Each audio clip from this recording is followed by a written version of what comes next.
اعوذ باللہ من الشیطان الرجیم بسم اللہ الرحمن الرحیم السلام علیکم ورحمۃ اللہ وبرکاتہ۔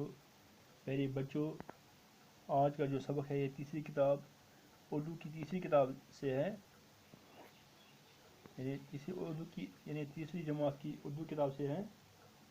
یہ سبق تیسری جماعت کی اردو کتاب سے ہے اور آج کے سبق کا نام ہے سبق کا موضوع ہے ابوالکلام آزاد۔ ابوالکلام آزاد سبق کا نام ہے۔ یہ صفحہ نمبر آپ کی کتاب صفحہ نمبر 78 78 صفحہ پر ہے۔ پہلے اس پر کچھ الفاظ دیے گئے ہیں، پہلے ہم ان الفاظ پڑھیں گے۔ پہلا لفظ اس طرح ہے، عالم۔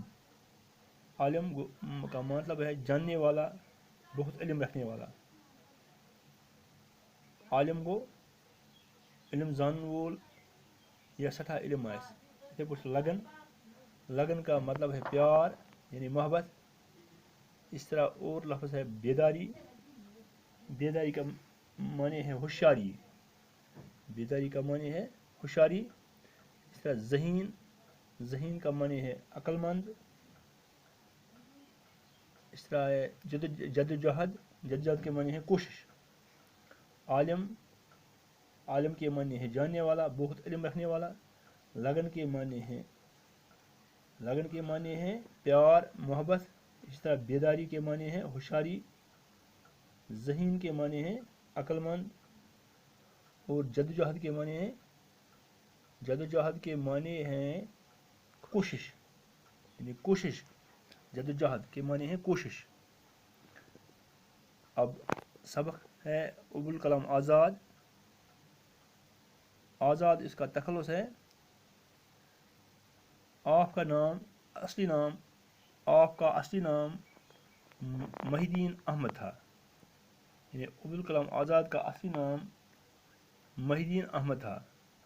یاد رکھنا پیارے بچوں، یعنی ابوالکلام آزاد کا اصلی نام محی الدین احمد تھا۔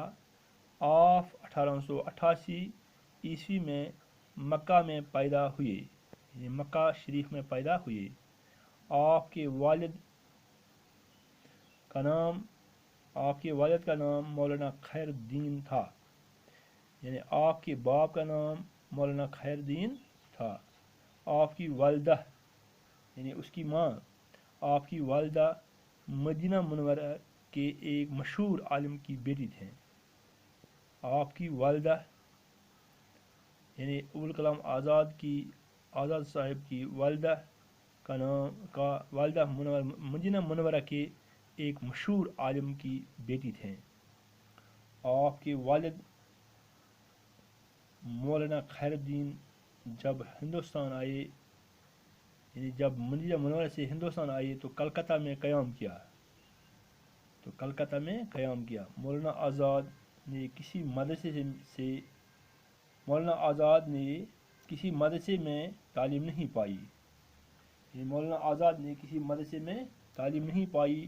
ان کے والد نے انہیں گھر پر ہی پڑھانے کا انتظام کیا، یعنی ان کے باپ نے گھر پر ہی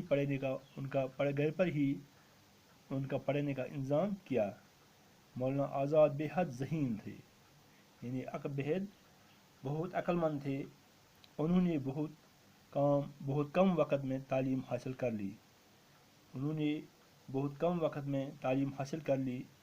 نے چھوٹی عمر میں ہی اور بھی کئی علوم حاصل کیے، یعنی ابوالکلام آزاد نے چھوٹی عمر میں ہی اور بھی کئی علوم حاصل کیے، یعنی بہت علم کی جمع ہے۔ مضمون لکھنا شروع کیے۔ وہ 14 سال کی عمر میں ایک اخبار کے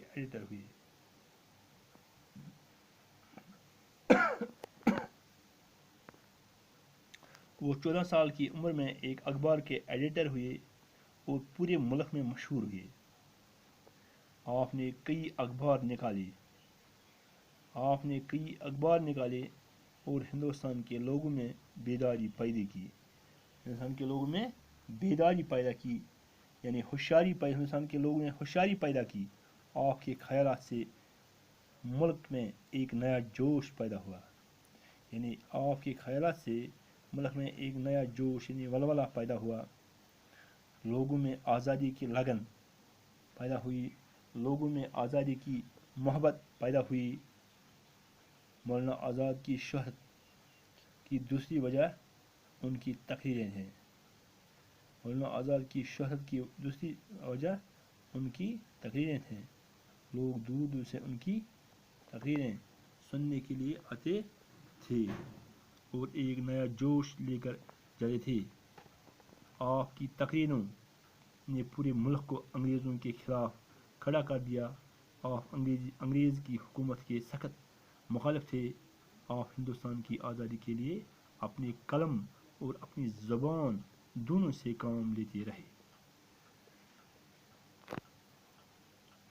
प्यारे बच्चों, बह वन तक कशिर पठ ये अबुल कलाम आज़ाद अमिस असली नाव महिदीन अहमद असली नाव।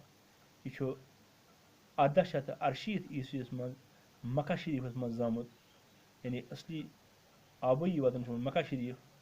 आपके वालिद का नाम मौलाना खैरुद्दीन था और अमिस मलिस असली नाव मौलाना खैरुद्दीन, यानी मलिस नाव मौलाना खैरुद्दीन। इस मज अकिस मशहूर आलिम यानी मशहूर आलिम की बेटी, यानी मशहूर अकिस आलिम सज कोर। मदीना मनवरस मज अकिस मशहूर आलिम सज कोर। आपके वालिद मौलाना खैरुद्दीन जब हिंदुस्तान आए, ये मूल बाब साहब यस नाव खैरुद्दीन मौलाना खैरुद्दीन, ये हिंदुस्तान आए तो कलकत्ता में क़याम किया। ठहरे कलकत्ता के शहरस में ठहरे। मौलाना आज़ाद ने किसी मदरसे में तालीम नहीं पाई और पढ़ कोई मदरसे में तालीम कह। उनके वालिद ने उन्हें और अम सद मल यानी मौलाना अबुल कलाम आज़ाद अम सद मोल मौलाना खैरुद्दीन पन्निस लड़कस सुंद पर्नुक इंतजाम कोर्मुत, घरे इंतजाम पर्नुक इंतजाम कोर्मुत। मौलाना आज़ाद बेहद ज़हीन थे। मौलाना आज़ाद यह सठा अक्लमंद, बेहद ज़हीन अक्लमंद होशियार। उन्होंने बहुत कम वक्त में तालीम हासिल कर ली। पर कम वक्त में कर सठा तालीम हासिल। उन्होंने छोटी उम्र में ही और भी कई उलूम हासिल किए। लक्ष्य उम्र में कोर्मुत वारियाह इल्म हासिल। उलूम गो इल्म की जमा, यानी वारियाह इल्म कोर्मुत जमा हासिल करो लक्ष्य उम्र में। मजमून लिखना शुरू किए और पद लगे मजमून लिखने, यानी आर्टिकल लगे लिखने, मजमून लगे लिखने। वो ये हम 14 वरी वद, वो 14 साल की उम्र में एक अखबार के एडिटर हुए। ये 14 वरी वद, 14 वर्ष उम्र मन से बने अखबारी नुमाइंदा, अखबारी एडिटर और पूरे मुल्क में मशहूर है। सच्ची मुल्क में गए मशहूर। आपने कई अखबार निकाले और कड़ के अखबार और हिंदुस्तान के लोगों में बेदारी पैदा की और हिंदुस्तान के लोगों में तरफ बेदारी पौधे ने खुशहाली पौधे। आपके ख्यालात से मुल्क में एक नया जोश पैदा हुआ। ख्यालात मुल्क में नौ जोश, नौ वलवला पौधे। लोगों में आज़ादी की लगन पैदा हुई। लुकन मज गए आज़ादी मोहब्बत, यानी प्यार मोहब्बत गो लुकन आज़ादी लुकन मज पौधे। मौलाना आज़ाद की शोहरत, मौलाना आज़ाद शोहरत मशहूरी हंद वजह से गो तकरीर। मौलाना आज़ाद की शोहरत की दूसरी वजह शोहरत दोम वजह यह कि तकरीर यह बोजन लायक तकरीर मतलब यह तकरीर सठा मतलब सठा इल्म हेचान लूग तो लूग पसंद कर। लोग दूर दूर से उनकी तकरीरें सुनने के लिए आते थे। लोग दूर दूर पर तकरीर बोलने खतर और एक नया जोश लेकर जाते थे। पता नौ जोश है गसान। आपकी तकरीरों ने पूरे मुल्क को अंग्रेज़ों के खिलाफ खड़ा कर दिया और तकरीरों मुल्क पूरे मुल्क अंग्रेज़ों के खिलाफ लहर तो जुखमो, अंग्रेज़ों के खिलाफ गए खड़ा, अंग्रेज़ों के खिलाफ गए तैयार। आप अंग्रेज़ की हुकूमत के सख्त मुखालिफ थे। अंग्रेज़ों हुकूमत सठा मुखालिफ खिलाफ। आप हिंदुस्तान की आज़ादी के लिए अपनी कलम और अपनी ज़बान दोनों से काम लेते रहे और कलम ज़बान یہ کوٚرُم استعمال اَمہِ خٲطرٕ یعنی انگریزن خلاف کوٚرُم پنُن قلم پنٕنۍ زبان کٔرٕم زبٲنۍ ہِنٛز ہیٚژٕم کٲم یِتھ پٲٹھۍ کوٚرُم انگریزن مطلب ییٚتہِ ہندوستانس منٛز انگریزن خلاف روٗدِم ہمیشہ کے لیے. بچوں آج ہم اتنا ہی سبق پڑھیں گے, کل ہم اس کا دوسرا حصہ پڑھیں گے, آج ہم اتنا ہی پڑھیں گے. خدا حافظ.